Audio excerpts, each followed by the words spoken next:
আসসালামু আলাইকুম প্রিয় দর্শক, আপনাদেরকে শুভেচ্ছা সহ আমন্ত্রণ জানাচ্ছি বাংলাভিউ সংবাদে। সাথে আছি আমি ইসমতারা জাহান। প্রথমে ট্রাস্ট ট্যুরিজম সংবাদ শিরোনাম। কক্সবাজারের পর শুরু হচ্ছে বিমানের সিলেট চট্টগ্রাম সরাসরি ফ্লাইট। 17 মার্চ থেকে সপ্তাহে চলাচল করবে 2টি ফ্লাইট। বর্তমান সরকার তরুণ উদ্যোক্তাদের বিনিয়োগ সুযোগ সৃষ্টি করে দিতে কাজ করছে। এই লক্ষ্যে সিলেটে হাইটেক পার্ক স্থাপনের কাজ চলছে, জানিয়েছেন প্রবাসী কল্যাণ মন্ত্রী। সিলেটে বোরকা পরে ঘরে ঢুকে বিধবাকে ধর্ষণ মামলায় আসামি ছাত্রদল নেতাকে গ্রেফতারের দাবিতে মানববন্ধন। একই দাবিতে পুলিশ সুপার বরাবর স্মারকলিপি প্রদান। লন্ডন থেকে সিলেটে ফিরলেন আরও 164 যাত্রী। কোভিডের 2 ডোজ টিকা দেওয়া থাকায় প্রাতিষ্ঠানিক কোয়ারেন্টাইন যেতে হয়নি 3 জনকে। কারান্তরীণ এক আসামি অসুস্থ থাকায় ফের পেছালো ছাত্রদল নেতা ফয়জুল হক রাজু হত্যা মামলার অভিযোগ গঠন। নতুন তারিখ ধার্য হয়েছে 25 মার্চ। দেশে বাড়ছে করোনায় মৃত্যু, শনাক্ত ও সুস্থতার হার। গেল 24 ঘন্টায় 14 জনের প্রাণহানি। সিলেট বিভাগে 10 জন সুস্থ হওয়ায় দিনে করোনা শনাক্ত হয়েছে 18 জনের। গেল 24 ঘন্টায় কেউ মারা না যাওয়ায় স্বস্তি। নানা কর্মসূচির মধ্য দিয়ে কুড়িগ্রামের রৌমারী উপজেলা প্রেস ক্লাবের 9ম প্রতিষ্ঠাবার্ষিকী পালিত। করোনা ভাইরাস থেকে মুক্তি কামনায় যশোরের শাসায় 1 লক্ষ কপি পবিত্র আঞ্চলিক বিতরণ কার্যক্রমের উদ্বোধন। ফ্রান্স ও লেবাননে নানা কর্মসূচির মধ্য দিয়ে ঐতিহাসিক 7 মার্চ পালিত। এতক্ষণ শুনছিলেন শিরোনাম, এবার বিস্তারিত। প্রথমবারের মতো সিলেট চট্টগ্রাম রুটে চালু হতে যাচ্ছে বিমান বাংলাদেশ এয়ারলাইন্সের ফ্লাইট। জাতির পিতা বঙ্গবন্ধু শেখ মুজিবুর রহমানের জন্মশতবার্ষিকী উপলক্ষে এই ফ্লাইট চালুর উদ্যোগ নিয়েছে বিমান। বর্তমানে সিলেট থেকে শুধু ঢাকা ও কক্সবাজার রুটে চলাচল করে বিমান বাংলাদেশ এয়ারলাইন্স। আগামী 17 মার্চ থেকে সিলেট চট্টগ্রাম রুটে সপ্তাহ 2 দিন বিমানের ফ্লাইট চলাচল করবে। তবে কোন 2 দিন ফ্লাইট চলবে তা এখনও জানায়নি বিমান। অভ্যন্তরীণ পর্যটন ও বাণিজ্যের কথা বিবেচনা করেই মূলত ফ্লাইট পরিচালনার এ উদ্যোগ নেওয়া হয়েছে। প্রবাসী কল্যাণ ও বৈদেশিক কর্মসংস্থান মন্ত্রী ইমরান আহমদ বলেছেন, বর্তমান সরকার তরুণ উদ্যোক্তাদের বিনিয়োগ সুযোগ সৃষ্টি করে দিতে কাজ করছে। এই লক্ষ্যে সিলেটে হাইটেক পার্ক স্থাপনের কাজ চলছে। সরকারের এই মহতী উদ্যোগ সফল হতে চলছে। দেশের তরুণ উদ্যোক্তারা এখন বিনিয়োগে আগ্রহী হচ্ছেন। সোমবার সিলেট নগরীর শাহী ঈদগাহ খেলার মাঠে Sylhet women's chamber of commerce and ইন্ডাস্ট্রির উদ্যোগে আয়োজিত মাসব্যাপী নারী উদ্যোক্তা সম্মেলন ও পণ্য প্রদর্শনী মেলার উদ্বোধনী অনুষ্ঠানে তিনি একথা বলেন। মন্ত্রী আরও বলেন, নারীদের জন্য সিলেটে টেকনিক্যাল ট্রেনিং সেন্টার কেন্দ্র চালু করা হয়েছে। এতে প্রশিক্ষণ নিয়ে নারীরা দক্ষ জনশক্তি হিসেবে বিদেশে যাওয়ার সুযোগ পাচ্ছেন। ফলে বিদেশে যাওয়ার নামে দালালদের খপ্পরে পড়ে প্রতারিত হওয়ার ঘটনা কমছে।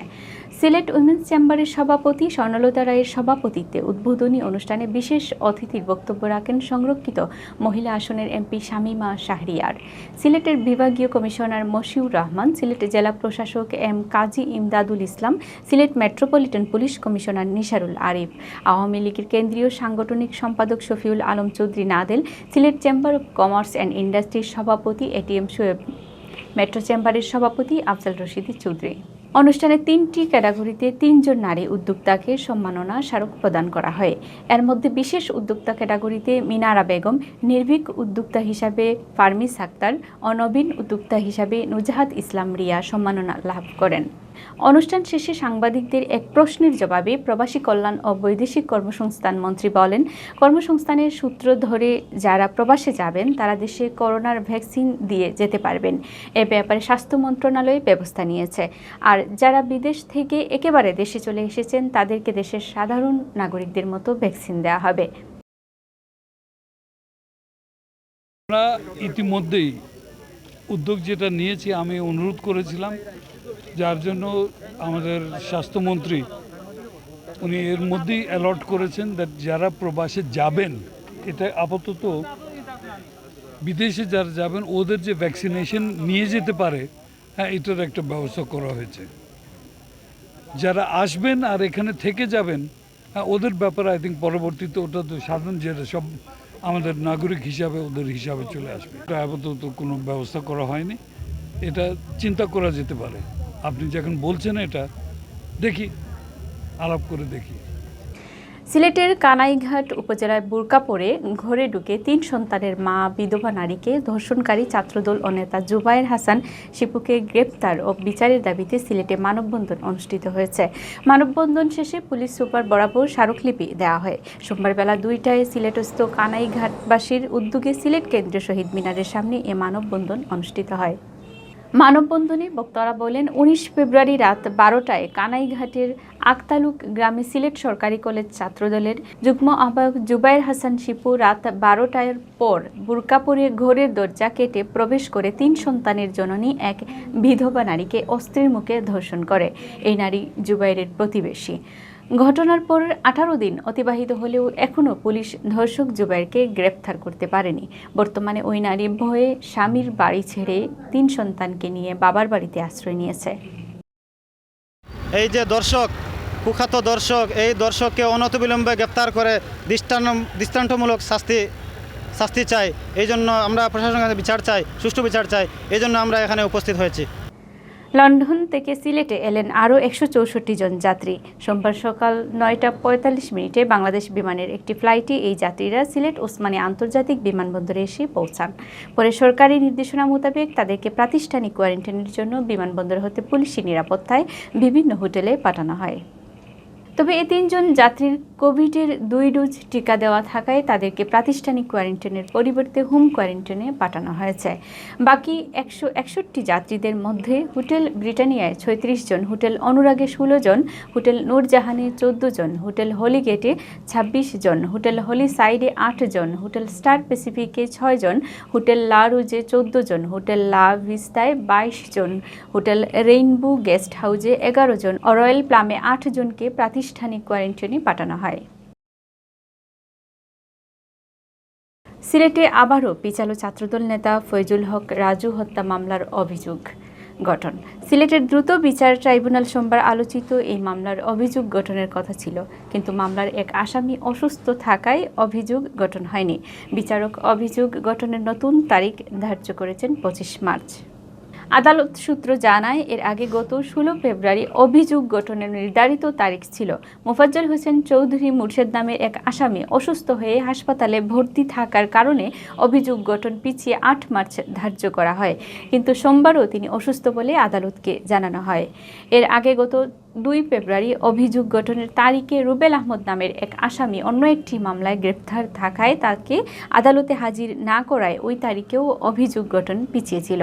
2018 সালের 11 আগস্ট সিলেট সিটি কর্পোরেশনের মেয়র পদে বিএনপির প্রার্থী আরিফুল হক চৌধুরী বিজয়ী ঘোষণার পর রাতে বিজয় মিছিল হয়। বিজয় মিছিল শেষে আরিফুল হক চৌধুরীর বাসায় অনতি দূরে নিজ দলের ক্যাডারদের ধারালো অস্ত্রের আঘাত ও গুলিতে নিহত হন মহানগর ছাত্রদলের সহ প্রচার সম্পাদক ফয়জুল হক রাজু।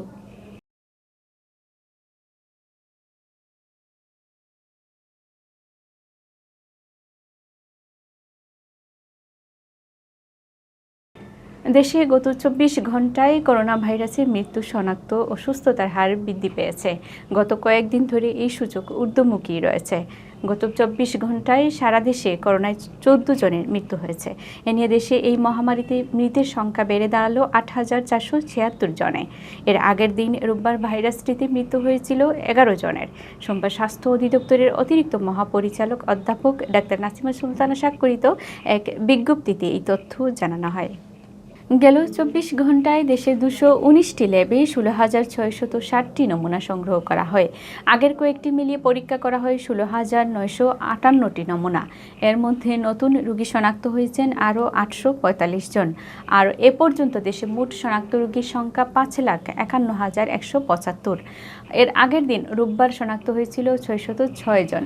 এদিকে রাজধানী সহ দেশের বিভিন্ন হাসপাতাল ও বাড়িতে উপসর্গবিহীন রোগীসহ গত 24 ঘন্টায় সুস্থ হয়েছেন 1,117 জন। এ পর্যন্ত মোট সুস্থ হয়েছেন 5,04,120 জন। এর আগের দিন রোববার সুস্থ হয়েছেন 1,037 জন। এ পর্যন্ত নমুনা পরীক্ষা বিবেচনায় শনাক্তের হার 13.27% ও শনাক্ত বিবেচনায় সুস্থতার হার 91.024%। শনাক্ত বিবেচনায় মৃত্যুর হার 1.54%।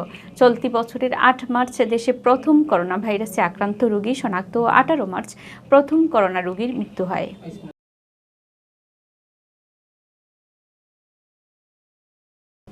সিলেট বিভাগে গেল 24 ঘন্টায় করোনা থেকে সুস্থ হয়েছেন 10 জন, আর একই সময়ে করোনা আক্রান্ত শনাক্ত হয়েছেন 18 জন। তবে এই সময়ে সিলেট বিভাগের কোথাও করোনা আক্রান্ত হয়ে কেউ মারা যাননি। সোমবার সিলেট বিভাগীয় পরিচালকের কার্যালয়ের কোভিড-19 কোয়ারেন্টাইন ও আইসোলেশনের দৈনিক প্রতিবেদনে এ তথ্য জানানো হয়। নতুন সুস্থ হওয়া 10 জন সহ সিলেট বিভাগে করোনা থেকে সুস্থ হওয়ার সংখ্যা দাঁড়িয়েছে 15,737 জনে। এর মধ্যে সিলেট জেলার 9,624 জন, সুনামগঞ্জের 2,523 জন, হবিগঞ্জের 1,682 জন ও মৌলভীবাজারের 1,908 জন। আর সব মিলিয়ে এখন পর্যন্ত সিলেট বিভাগে করোনা শনাক্ত রোগীর সংখ্যা দাঁড়ালো 16,405 জনে।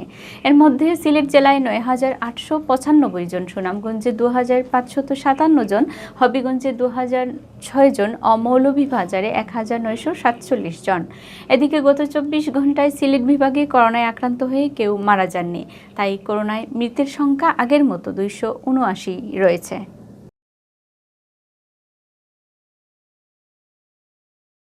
নানা কর্মসূচির মধ্য দিয়ে কুড়িগ্রামের রৌমারী উপজেলার প্রেস ক্লাবের 9ম প্রতিষ্ঠাবার্ষিকী পালিত হয়েছে।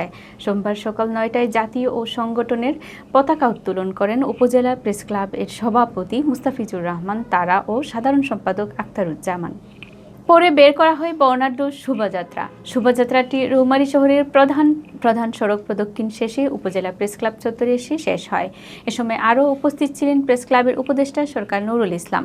সাংবাদিকদের মধ্যে উপস্থিত ছিলেন আলতাফ হোসেন, মাজহারুল ইসলাম, শফিকুল ইসলাম, শাহাদত হোসেন, সাইফুল ইসলাম, মাসুদ পারভেজ রুবেল, সুক বাদশাহ ও লিমন মিয়া।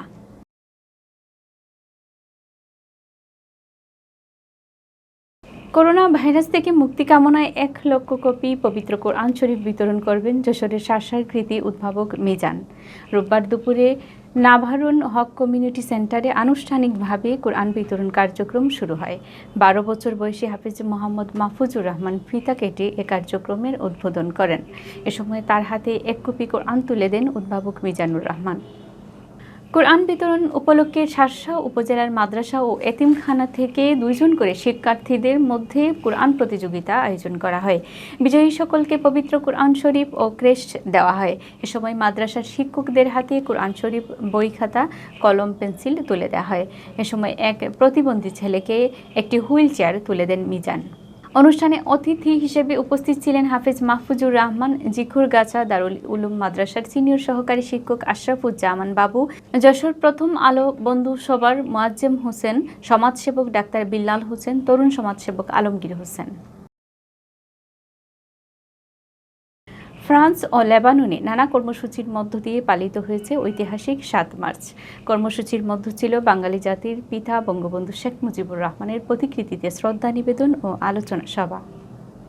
ফ্রান্স থেকে কবির আল মাহমুদ জানান, 7 মার্চ স্থানীয় সময় সকাল 8:30টায় আনুষ্ঠানিকভাবে জাতীয় পতাকা উত্তোলনের মধ্য দিয়ে কর্মসূচির সূচনা করেন দূতাবাসের কাউন্সিলর ও charge d'affaires ATM Abdur Rauf মণ্ডল।